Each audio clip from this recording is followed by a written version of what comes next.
Comment changer de chargeur d'ordinateur portable? Alors, dans cette vidéo, nous allons voir comment changer le chargeur de l'ordinateur portable. Bon, bien souvent, quand ton chargeur est gâté, tu vas vouloir le changer, bien évidemment. Donc, pour le changer, on ne le change pas n'importe comment. Donc, on va voir ici comment le faire. Donc, si je prends par exemple, donc je vais prendre un exemple, un ordinateur, et puis je vais prendre un exemple pour qu'on puisse bien comprendre comment ça se fait. Donc, je vais prendre un ordinateur. Voilà.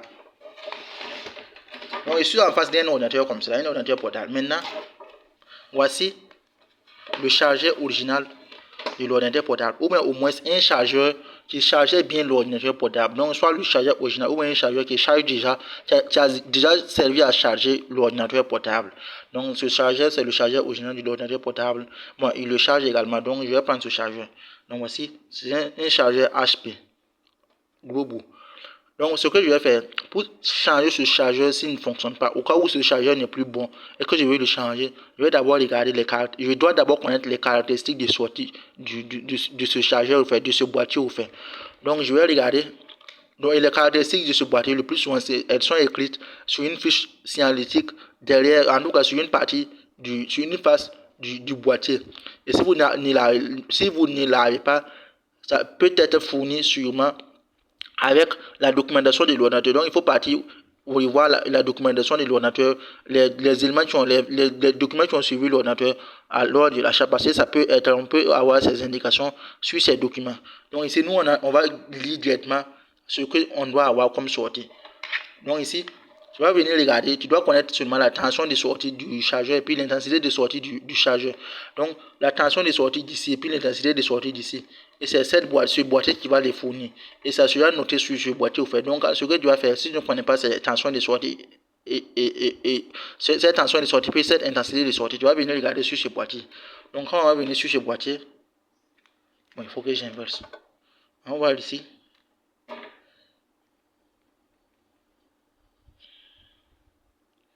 C'est trop petit. Donc, ouais. Vous regardez là où on écrit output. Puisque le plus souvent c'est en anglais. En anglais, on va écrire output. Si c'est en français, c'est sortie.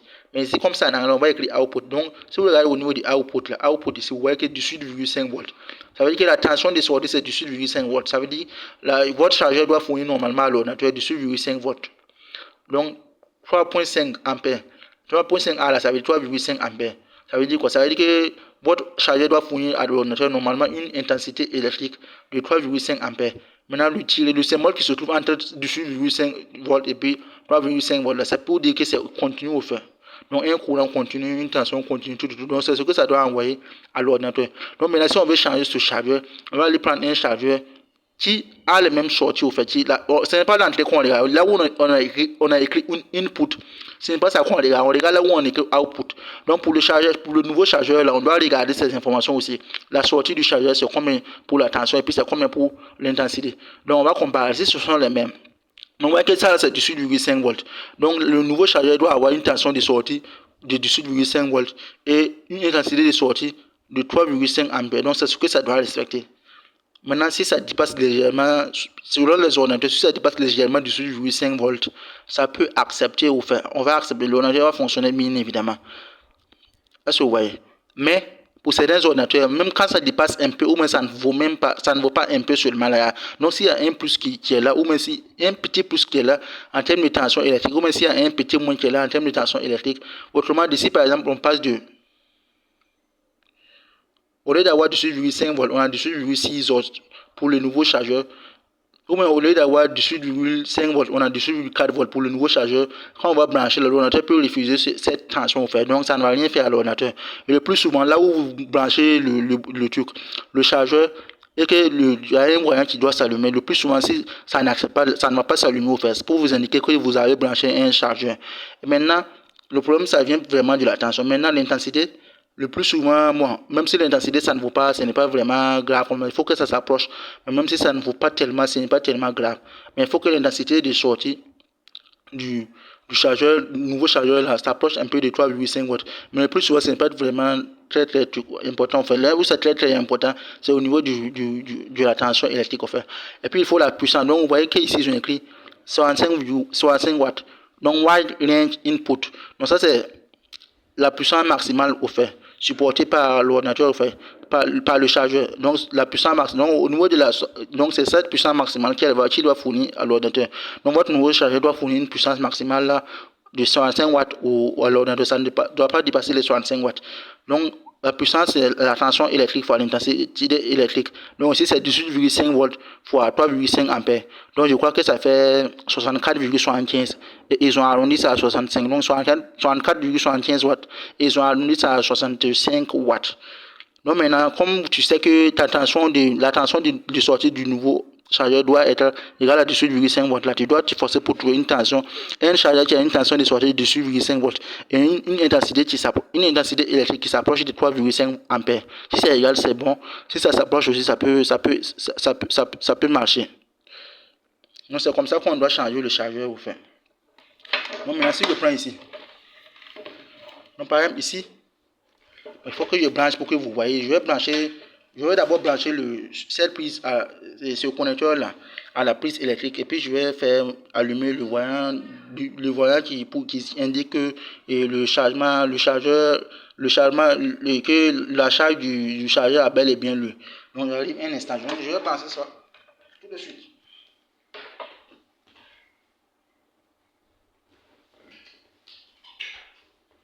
Maintenant, donc pour ce chargeur, si je branche ici, on va voir que ça va s'allumer. Pour indiquer que le chargeur est bel et bien branché. Donc ça va s'allumer en blanc. Ici, là, pour mon cas, ça va s'allumer en blanc. Donc vous voyez, ça s'est allumé en blanc. Est-ce que vous voyez? Pour indiquer que le chargeur est bel et bien branché. Si j'enlève, ça va s'éteindre. Est-ce que vous voyez? Maintenant, si le chargeur est bien branché, ça commence à s'allumer en blanc. Mais s'il y a de la batterie, ça va devenir rouge. Tout cela, ça m'indique que le chargeur est bien branché. Par contre, si je change de chargeur et que le nouveau chargeur a une tension qui ne correspond pas à la tension que doit fournir le chargeur normalement, donc à la tension que l'ordinateur doit recevoir du chargeur là, ça, en ce moment, cette lumière ne va pas apparaître. Ça ne va pas s'allumer au fait. Donc cette lumière ne va pas apparaître ni en blanc ni en rouge. Donc ça indique qu'il n'y a pas de chargeur, alors qu'il y a bel et bien un chargeur qui est branché. Ça veut dire quoi? Ça veut dire que c'est une protection. Bon, ce ne sont pas tous les ordinateurs n'ont pas forcément ces fonctionnalités, mais ça veut dire que c'est une fonctionnalité de l'ordinateur qui permet de détecter automatiquement la tension fournie par le chargeur.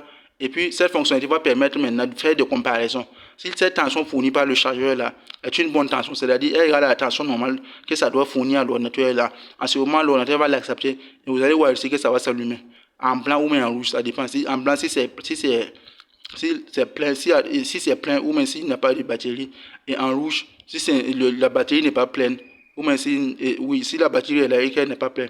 Donc vous allez voir ça. Maintenant, si la tension fournie par ce nouveau chargeur ne correspond pas à la tension que ce nouveau chargeur doit fournir normalement, ici, ça ne va même pas s'allumer. Si vous voyez, ça ne va même pas s'allumer. Si ça ne va même pas s'allumer. Maintenant, et ça veut dire quoi? Ça veut dire qu'il n'y a pas de chargeur qui soit branché, alors que c'est branché. Donc, pour des mesures de sécurité, il n'utilise pas au fait la tension qui n'est pas bonne. Donc, parce qu'à l'intérieur de l'ordinateur, il y a une tension de référence que l'ordinateur utilise. Donc, si on force cette tension avec la tension du nouveau chargeur, là, ça peut entraîner d'autres problèmes au sein de l'ordinateur, au fait. Puisque les composants sont faits pour supporter une certaine tension. Maintenant, si cette tension dépasse cette tension, ça peut entraîner d'autres problèmes, tels que des composants grillés, tout. C'est pour cela que l'ordinateur ne va pas accepter la mauvaise tension qui surpasse la tension normale au fait. Et pour certains ordinateurs aussi peuvent avoir des composants qui peuvent supporter un plus de tension. Donc si la tension est légèrement supérieure, ça peut supporter, mais pas pour tous les autres fabricants d'ordinateurs, donc pas pour tous les ordinateurs. Donc si ça ne supporte, donc si ça n'affiche pas, ça ne veut pas dire qu'en réalité l'ordinateur ne détecte pas. En réalité l'ordinateur détecte, mais c'est lui qui a décidé de faire comme s'il rien ne s'était au fait. Donc il n'est pas utilisé la tension fournie par le chargeur. Donc c'est tout simple, et donc c'est aussi simple que cela.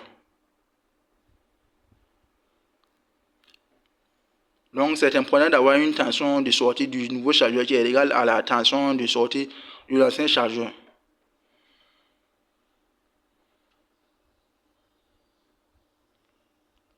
Maintenant, si la tension est inférieure aussi à la tension normale que le nouveau chargeur doit fournir normalement là, ça peut aussi ne pas faire de signe. Donc ici, donc ce voyant ne va même pas s'allumer. Et ça parce que pourquoi? Parce que les composants de l'ordinateur doivent fonctionner avec une certaine tension. Maintenant, si la tension ne vaut pas cette tension-là, ça peut entraîner un problème de dysfonctionnement au sein de ces composants. Puisque la certaine tension, si ça vaut une certaine valeur, il y a une autre tension qui va aller à tel endroit, à tel connecteur, tout. Et que si la tension n'atteint pas cette valeur-là, la tension qui est censée aller à tel endroit, sur tel connecteur ne va pas le faire. Donc, ça va modifier un peu le comportement au sein de l'ordinateur. C'est pourquoi une tension faible aussi, que la tension normale que doit fournir le chargeur peut ne pas être acceptée au fait. Mais selon les ordinateurs, les fabricants d'ordinateurs, ça peut, même si ça varie un peu, ils peuvent accepter, mais ce ne sont pas pour tous les ordinateurs. Donc si votre ordinateur n'est pas muni d'un mécanisme de sécurité, n'a pas de fonctionnalité de sécurité, dès que je branche le chargeur et que la tension au bord que fournit le chargeur là est très élevée par rapport à la tension que doit recevoir l'ordinateur normalement, là, ça peut griller un certain nombre de composants. Donc ça, c'est si votre ordinateur n'a pas de mécanisme de sécurité. Donc vous voyez que ça expose l'ordinateur à des dangers. Maintenant, si votre ordinateur a un mécanisme de sécurité, quand vous branchez, il va contrôler, faire des comparaisons, il va comparer la tension reçue, l'intensité reçue, pour voir s'il faut travailler avec cette tension ou pas, s'il faut travailler avec ce courant ou pas. Donc c'est comme ça qu'il fait. Souvent avec les téléphones portables, les nouveaux téléphones portables, quand vous branchez le chargeur, ça vous dit que non, que je ne sais plus quel message ça affiche exactement, mais ça vous dit que non, la protection, la sécurité, mais c'est la protection activée automatiquement. Donc, il y a certains téléphones portables qui les font. Donc, ça veut dire que le contrôle de l'alimentation électrique fournie par le chargeur, ça se fait automatiquement. Donc, quand la batterie est pleine, et ça veut dire que le courant électrique fourni par le chargeur ne compte plus, n'est plus utilisé. Donc, ce sont des mécanismes de sécurité que ça utilise au fait. Donc, voilà comment charger le chargeur d'ordinateur portable. Donc, maintenant, vous voyez ici, si je prends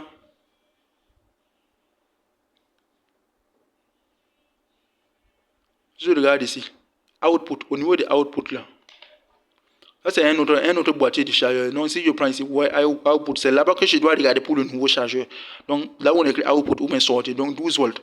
Alors que pour moi, le chargeur original là, ou bien le chargeur que j'ai utilisé pour l'ordinateur, c'est 18,5 volts. Donc 12 volts, c'est en bas, c'est en dessous, ça ne correspond pas. Donc ça ne sert à rien de travailler avec ce chargeur. Même si les bouts correspondent, ça ne sert à rien de travailler avec ce chargeur, ça ne va pas marcher. Donc si je prends un autre boîtier de chargeur, ici c'est écrit output 12 volts, VDC 5,0 A. Donc c'est la même, pareil, la tension est déjà inférieure à la tension que doit fournir le chargeur normalement à l'ordinateur. Donc ça ne va pas marcher. Mais il faut un chargeur dont la tension de sortie est égale à la tension de sortie du chargeur qui marchait avec l'ordinateur. Donc c'est comme ça qu'on change le chargeur d'ordinateur au fait. Donc voilà, merci vraiment pour votre aimable attention.